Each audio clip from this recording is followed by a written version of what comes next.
Hi everyone, this is Bick Benedict. We are on the Go Bighorns chapter. We're going to the university. In fact, we've already arrived at the university after the events of the previous chapter where Joel had a change of heart. And as you can see from this dialogue here, they're getting along very well. Their relationship's evolving. And let's see what we can see here. We're on horseback once again. And in this area, I did discover a flower pot with some pills in it. This isn't too bad of a level. I enjoy this level. It's going to split up, though. This chapter is just going to be Go Bighorns, and then the next chapter is going to be the one with the massive gunfight in it.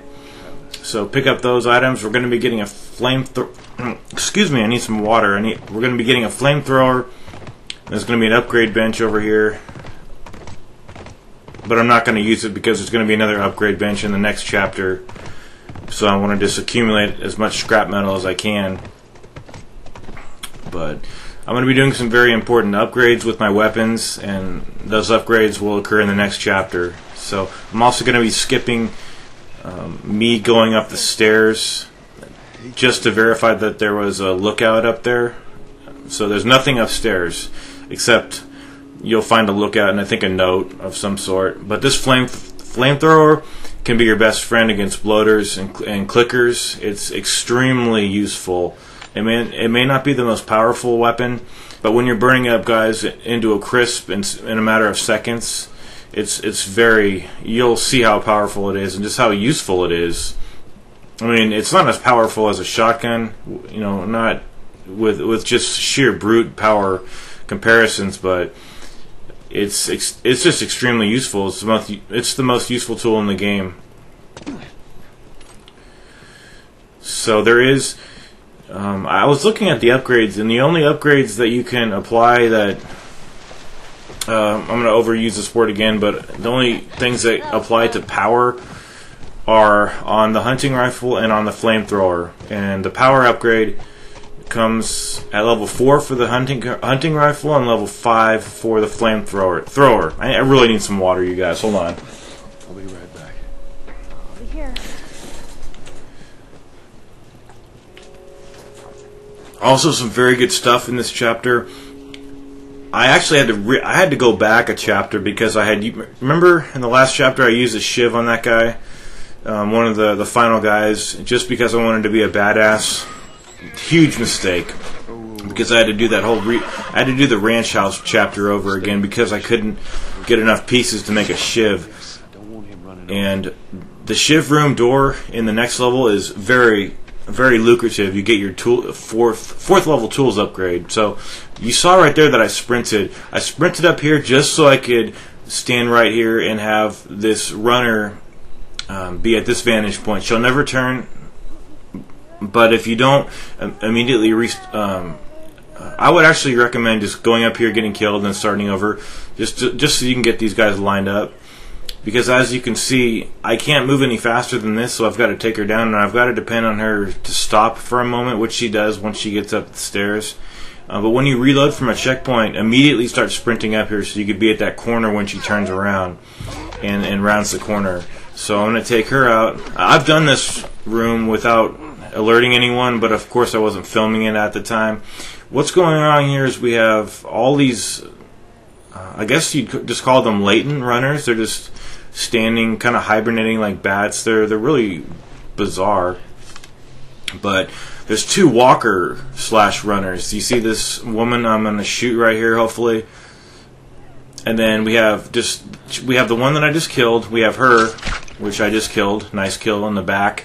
Now I'm going to go down here, and these guys may as well just be blind, because you could go sneak up on the side of them and kill them. I think I would actually bet money that you could just sneak up directly on them face to face and take them out, because they're looking down and they're like sleeping. But don't risk that if you don't want to. I'm just saying that the only reason I got seen up here or the only reason this escalated was not because of this, but because of the next guy. And I think he did a violent takedown up here. I'm not sure what happens. I know it was this next guy. Also, if you want to turn the flashlight on, just make sure you're not turning it on when you're right next to one of these runners. They will hear that. But you see this? I don't know what kind of mistake that I made right there that caused this to happen, but to compensate for that mistake, I started to slash up everybody with the machete, and I didn't take too much damage. I did verify. Somebody else left a comment the other day, and they told me that I alerted somebody because I had the flashlight on, and they were a human enemy. And I tested that this afternoon, and that person was wrong. You can have a flashlight on an enemy, even if it's human. Anyone in this game. If you're sneaking up behind somebody and you have a flashlight on, they're not going to aggro, so don't worry about it. They're not going to turn around, because I just did it. Unless there's other variables that I'm not compensating for or anything. But get these scrap metal pieces here, and then there's a note on the door you can grab if you want to, and then hit the switch. But there's one very, very important thing that you should not miss, and it occurs after the dialogue about the monkeys. I think it's coming up pretty soon. It's either after we do the little stealth section with the clickers and the bloater, or before it. So I'll have to... Yeah, I think it's over here. My bad. This is where we see the monkeys, so don't miss this. I actually read this chapter also because of that. I missed this. It's like a shiv room. It seems to be even better than a shiv room, and it's over here. It's a hidden area. We're going to get another one of those tutorial pamphlets. It's going to increase the strength of our healing kits, so it gives us 67% healing upgrades. So it's right up there. Actually, it's on the roof. We're going to grab it. Well, it's not in the roof, but we're going to go on the roof, and I got to give credit to IGN for telling me about that, because I favorited one of their videos, and now I know where everything is. So, thanks, IGN. So what you do here is, and this is the area, remember a ways back, right before we got into the hotel lobby, I was cursing the fact that I thought I had missed something, that I needed to jump out the window, and I was confusing it for this area. So, check out what you get in here. You get all those scrap metal pieces right there. Let's see what else we get. We get more scrap metal pieces right here. And then we get this awesome item right here. Health kit upgraded. See that? 67% stronger. We get more scrap metal in there. Nothing in there.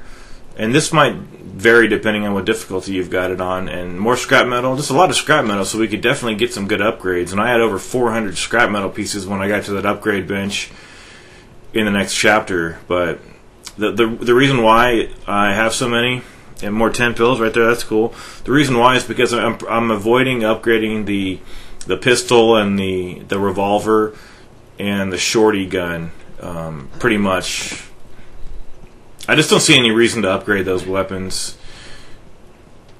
Scooch. And I left it in real time, so when I get to the upgrade bench in the next chapter, I'll definitely be showing you what I'll be upgrading. So just don't forget to get that room, because it's a free room, and it's the equivalent of getting a shiv room opened up and looting it. So now we're going to go over here, and you could just crawl right away into the little crevice over here. You don't need to interact with the items, because if you go up to that fence, you could actually, it'll say press triangle. So I'm just going to go into this dormitory area, and what do we have in here? Some scrap metal.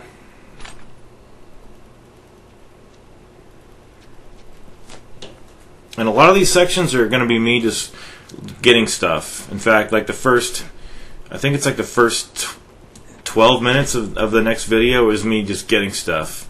But don't worry, I'm not going to leave you guys, because there's actually some stuff I need to talk about pertaining to the shiv room, and how the reasons why I had to do certain things. So I think this is the area where we're going to be looting a lot of stuff, and then we have an area upcoming that looks very, very scary and daunting, but it's actually extremely easy. And what it involves is some stationary and some mobile clickers, as well as one stationary bloater. And it's really scary to creep past that guy, knowing that, you know, if you move the analog stick just a little bit higher, faster, that guy's gonna get on you like a dog and kill you. I was just watching a video the other day of this police shooting a dog. So fucked up. Just type in Google "cop shoots dog" in down in Hawthorne, California, down south from where I live in California. Just a real tragedy. They could have maced him. Looked like they had enough time. It was just horrible, because I've got a couple of dogs that I love, and I wouldn't want that to happen to them. But I'm sure there'll be a huge investigation, and I don't know. It's just really sad. They couldn't even watch the videos. It's just such brutality. But the owner of the dog was causing some strife, and he didn't have to do that shit. But enough talking about that. We're not talking strategy, so I got to talk strategy here. But there really isn't much. All you need to do is throw a bottle over to the right, get that clicker over there, and start very, very, very slowly walking. We're going to creep past this clicker right there, and then the bloater over here. I've read that if you kill this bloater, he'll give you a pendant. So if you're going for trophies and things like that, you'll have to take him out. But I could give two shits about a trophy or platinum a game. Although I do care about the trophy for getting it on the highest difficulty, because it's rewarding, and it also gives, you know, proof that I did it on what I'm saying I did it on. This right here, I failed this one time, and I think the reason was I pressed the triangle button too soon, or something like that, and it took Joel too long to grab the door, and it was such bullshit, because it's a close call as it is. But that's all that room requires, and one would think that the bloater could smash through that window, but fortunately he can't for our sake. Now we're going to go to this door, and to the right are a few more rooms to loot. And then there are no more confrontations in this level.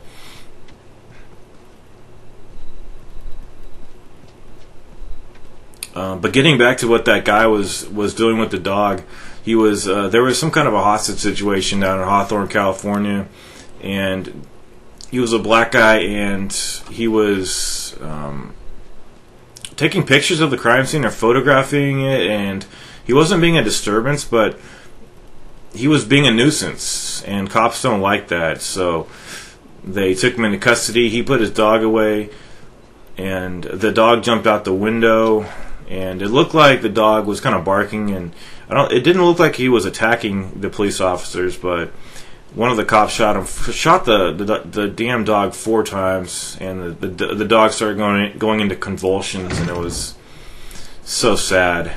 But you know, it didn't have to happen. That guy didn't have to be a nuisance, but those cops didn't need to shoot a dog. It's really sad. I also saw some other article of some kid saying a joke on Facebook about a League of Legends argument, and he said a joke, and it was, you know, a threatening joke, but anyone could tell it was a joke. This guy, Justin Carter, he's been incarcerated since February, and he's looking at 8 years in prison for saying a couple sentences that were, you know, disagreeable and immature and threatening, but he wrote the words "just kidding," and, you know, he was using sarcasm. But that's just it's so ridiculous, some of these things that you see these days.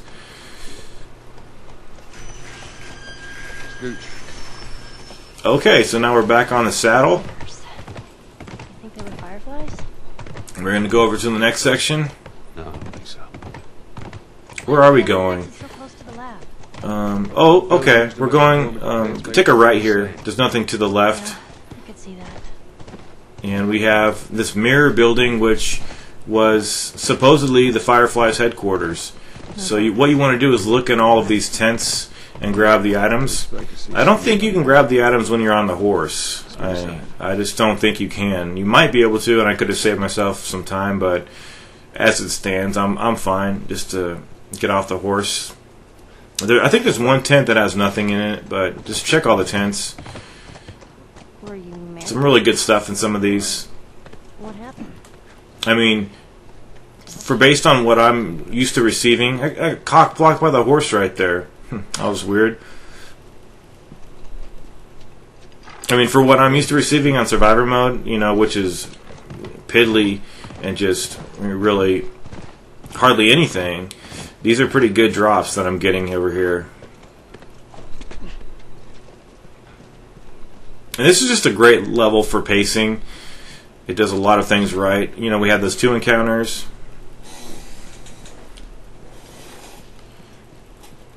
But what we also had was a lot of exploration. Scoot back.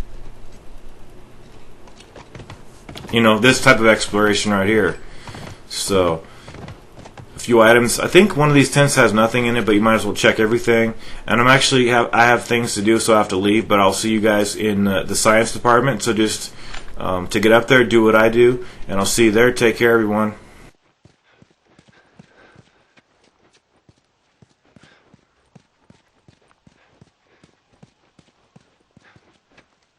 Scooch.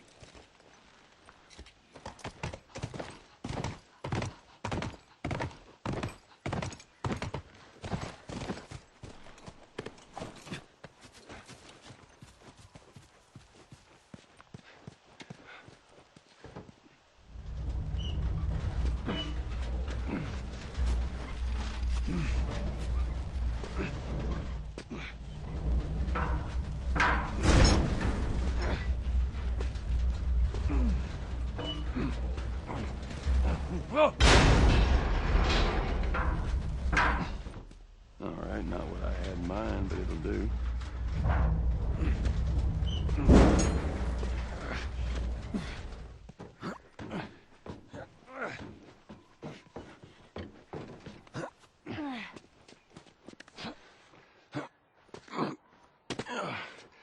All right, we're inside.